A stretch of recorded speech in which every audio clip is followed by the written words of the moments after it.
Hello everyone, today we have one of my favorite archetypes, and that is a junk deck. There's several ways that you can build it nowadays, whether it be Annihulus and looking at just sending your negative cards onto their side. You can build it with a kind of traditional Doc Debris style stuff, so that you put them at limited spaces. Doc can pull like one card remaining into that lane to make sure that they're capped out, and then you're looking to win another lane with something like a Cannonball, or what we're going to be doing today, and that is all in, full on, looking at cluttering the opponent's board every step of the way. The early curve, we have the amazing power engines in both Thena and Angela, and yes, Angela is still fine after the patch. We have Grandmaster as that sneaky way to re-trigger Debris, re-trigger Polaris potentially, re-trigger a White Widow, even maybe like a Green Goblin. If it didn't go off in one lane, you can redirect it into mid so that it goes off there. We have Absorbing Man to copy another one of our own reveals. Any one of those are going to be fine. Sometimes you even copy the Green Goblin. You send them a 4-power unit. As long as that caps out and blocks their spacing, sometimes it's worthwhile.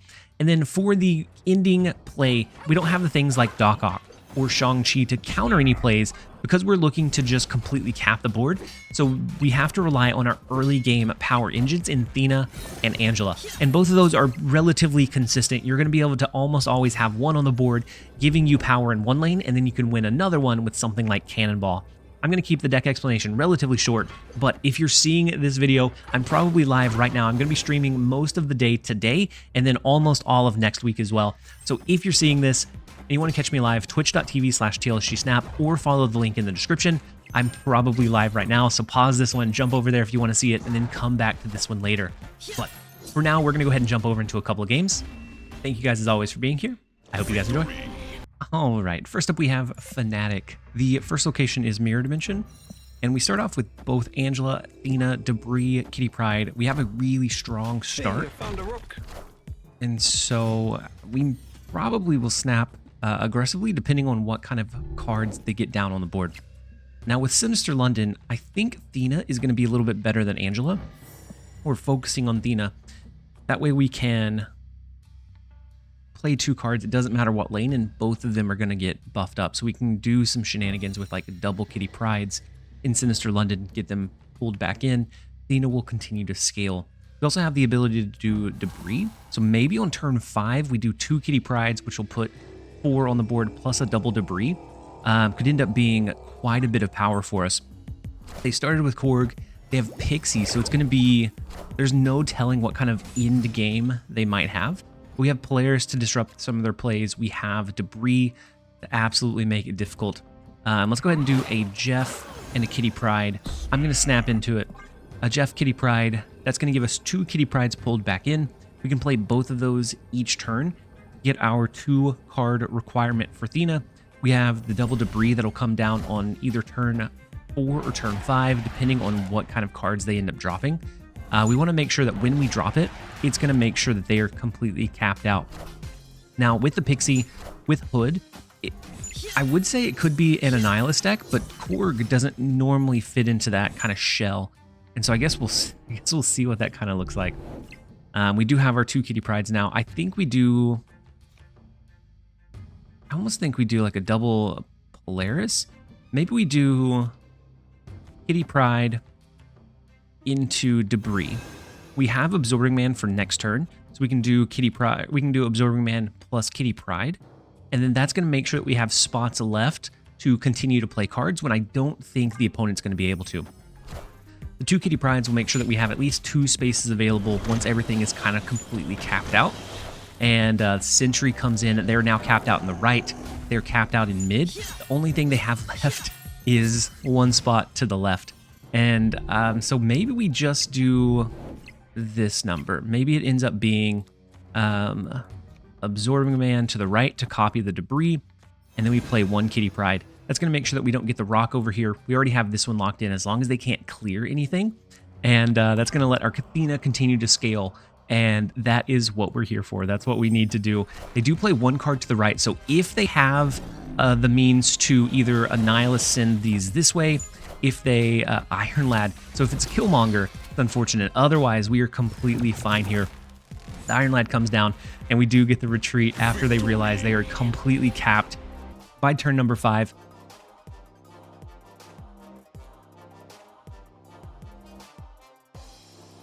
Let's go ahead and jump over into the next one. All right, next up we have Just Joe. The first location is Wakanda, so whatever cards get played there, even if they have Killmonger, won't be able to be destroyed. We have the Debris starting out. We have Absorbing Man, and then Savage Land is really interesting. We have Jeff that's going to be able to protect us from completely capping out that middle location. And so I'm going to go ahead and snap onto it. With a junk deck, a lot of times you force the opponent's hand, so you have to play it a little bit more aggressively than you do other decks. Now, that does make you a little bit susceptible to them having a Killmonger that you're not expecting, them being able to clear locations that otherwise would be completely locked down. And with a Forge, it looks like a Silver Surfer deck. That could very much be the case.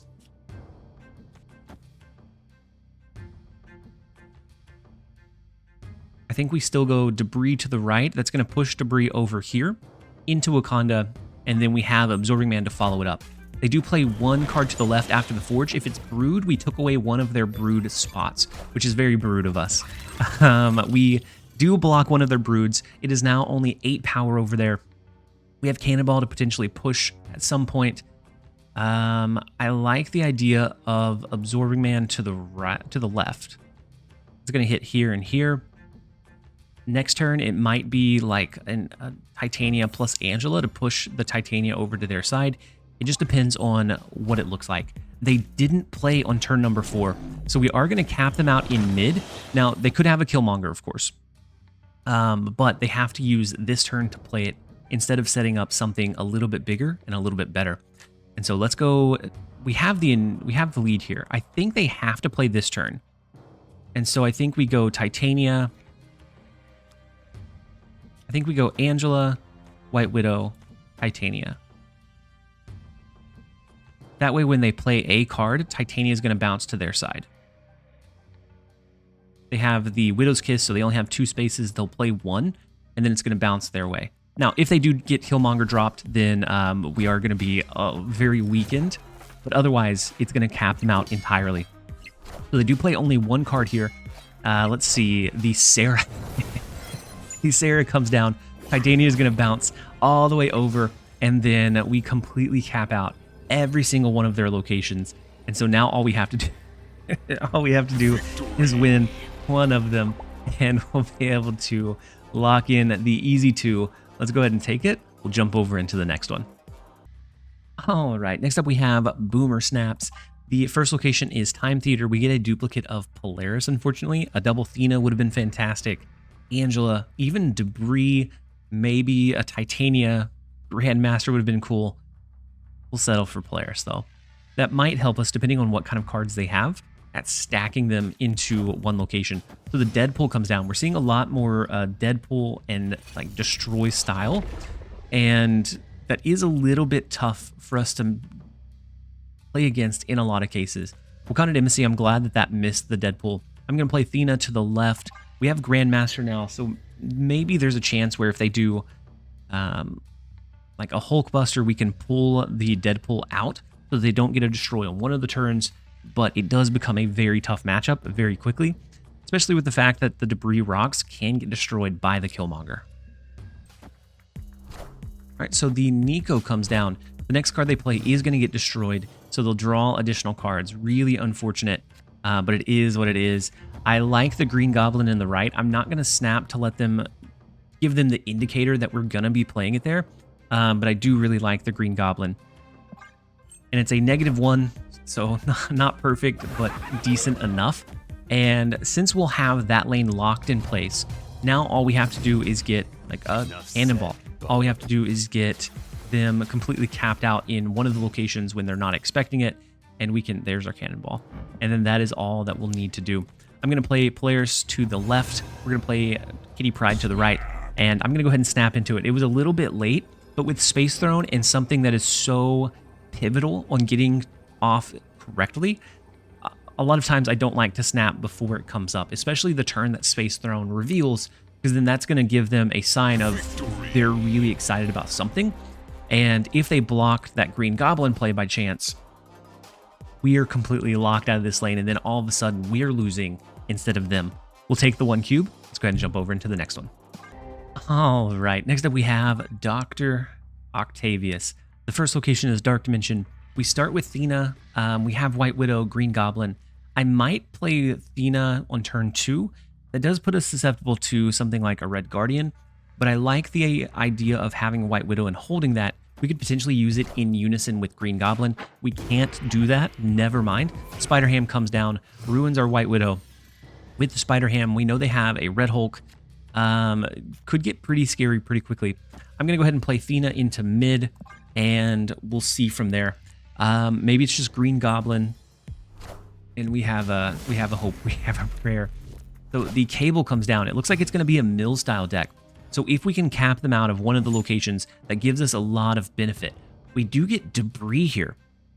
So I almost want to pivot and do Debris instead of the Green Goblin.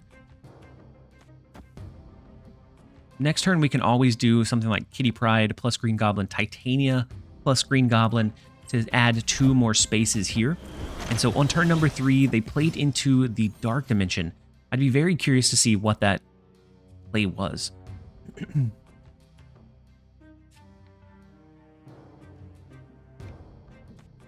I'm going to go ahead and let Absorbing Man copy the Debris. Next turn, we have the potential for Grandmaster plus Kitty Pryde. Maybe it's the Green Goblin Titania play. We should be relatively safe. So Polaris that they stole from us with Cable moves our Thena, and that's actually great for us because now we can do the Grandmaster and we won't cap out this location. And so let's go ahead and play Grandmaster here. We have to look out for Doc Ock, but honestly, it's probably fine. So Grandmaster here. Maybe we hide Titania over here.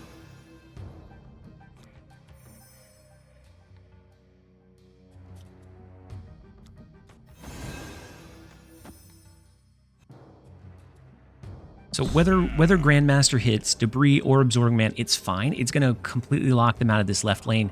They're already locked out here. We're going to play enough cards in the left lane that we should be able to beat whatever they dropped on turn number 3. And then it just comes down to that right lane, which I think is a Doc Ock in... Ooh, no, it's a Black Bolt. Interesting. So looking like Stature could be a very real possibility, but they only have 1 space to play. And so as long as we win here, then we can win anywhere. I'm going to go ahead and play Cannonball mid, and we'll see what this play was. They do stick it out. The Red Hulk to the right, of course, is going to win that one. The Cannonball's going to let us win mid, and then as long as we can beat the 3 cost, which is Baron Zemo, we can absolutely beat that with just the Titania. We have the Angela plus Titania, allowing us to win that one. We'll grab the 4 cubes against what looks like a mill/discard deck, which a lot of times I didn't have as much success with as just a traditional mill and counter style. But to each their own, we'll take the 4 cubes. Let's jump over into the next one. All right, next up we have Shadow Bobato. The first location is Castle Blackstone, so we could potentially get some early energy, depending on if they have an early curve deck or not.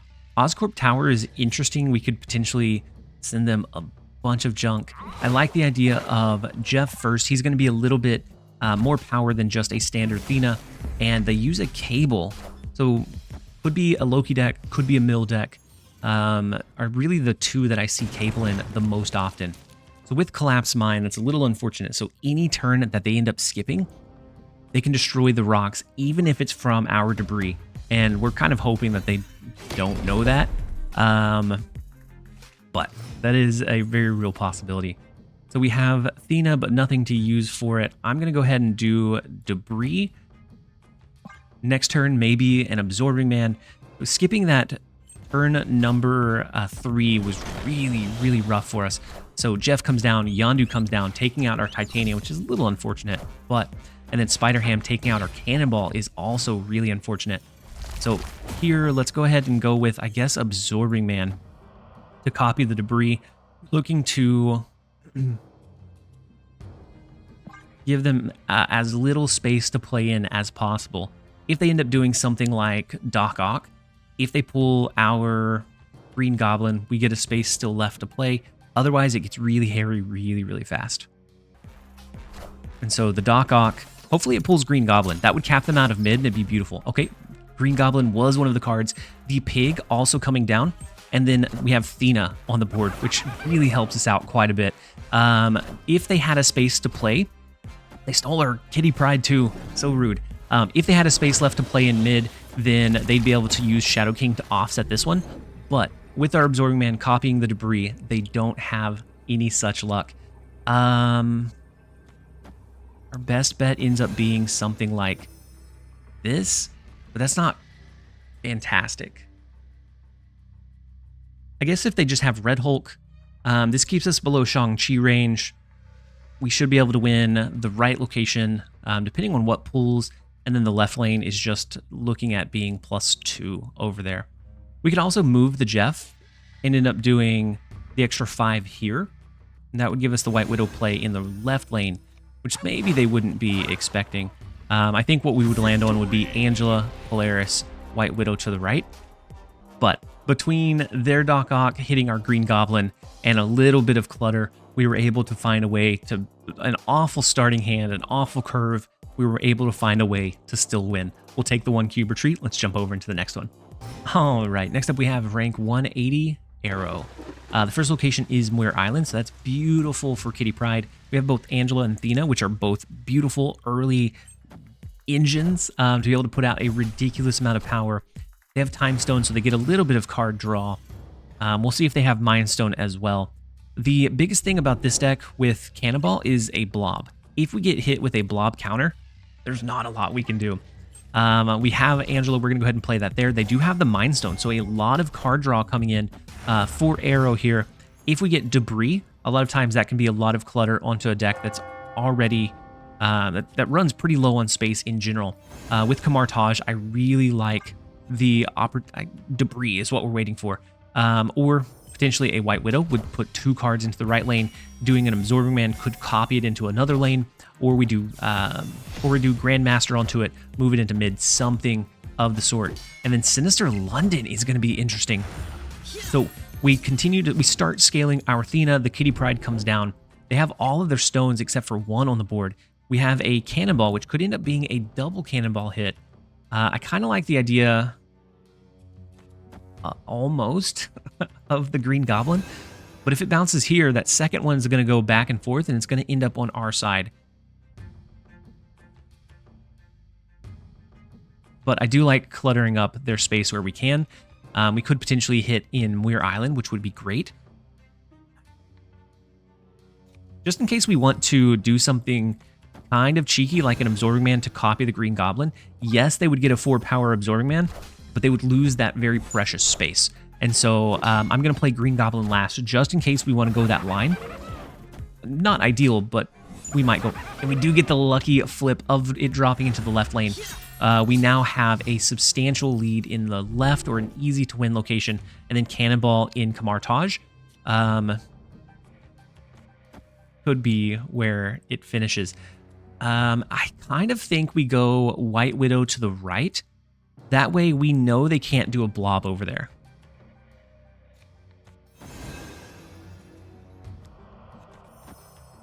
And for this turn, I'm going to go ahead and snap into it. They're probably going to retreat because of how limited their space is.